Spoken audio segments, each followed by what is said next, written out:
Assalamualaikum warahmatullahi wabarakatuh. Perkenalkan, nama saya Raisa Sania Nabiba dari kelas 10 TJKTB. Di sini saya akan mereview beberapa hardware. Yang pertama adalah casing.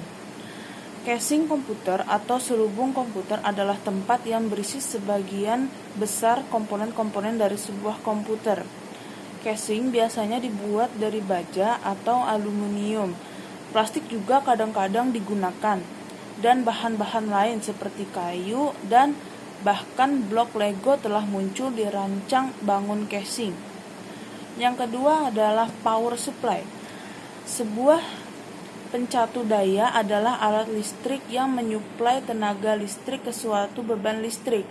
Fungsi utama power supply ini adalah untuk mengubah arus listrik dari sumber menjadi tegangan arus dan frekuensi yang benar untuk memberi daya pada beban. Akibatnya, power supply terkadang disebut sebagai konverter daya listrik. Yang ketiga adalah hard disk. Hard disk adalah suatu perangkat keras yang menyediakan ruang penyimpanan pada komputer. Perangkat ini digunakan sebagai alat penyimpanan data atau alat untuk membaca data-data yang ada di komputer. Hard disk dapat juga disebut sebagai memori komputer. Yang berikutnya adalah RAM atau memori. RAM atau Random Access Memory merupakan hardware yang terdapat di dalam perangkat gadget seperti komputer, laptop, dan smartphone. RAM ini berfungsi sebagai tempat penyimpanan data sementara dan hanya bekerja saat perangkat tersebut hidup atau beroperasi. Hal ini dimaksud bahwa saat perangkat elektronik yang dijalankan oleh suatu aplikasi program akan menggunakan RAM untuk menempatkan data sementara. Kapasitas RAM di dalam suatu perangkat sangat berpengaruh pada tingkat kecepatan proses data di perangkat tersebut, sehingga kegiatan yang dilakukan pada perangkat seperti proses penyimpanan data, membuka data, menjalankan program akan semakin cepat sesuai besarnya RAM komputer tersebut. Berikutnya ada motherboard.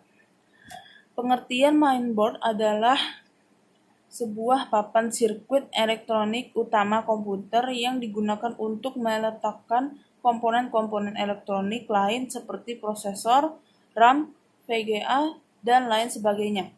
Di dalam mainboard sendiri terdapat beberapa chip controller yang berfungsi sebagai pengatur lalu lintas data. Selain itu, ada beberapa soket-soket dan slot-slot yang digunakan untuk memasang komponen-komponen lainnya. Berikutnya adalah prosesor. Prosesor adalah komponen utama atau otak dari laptop atau komputer Anda.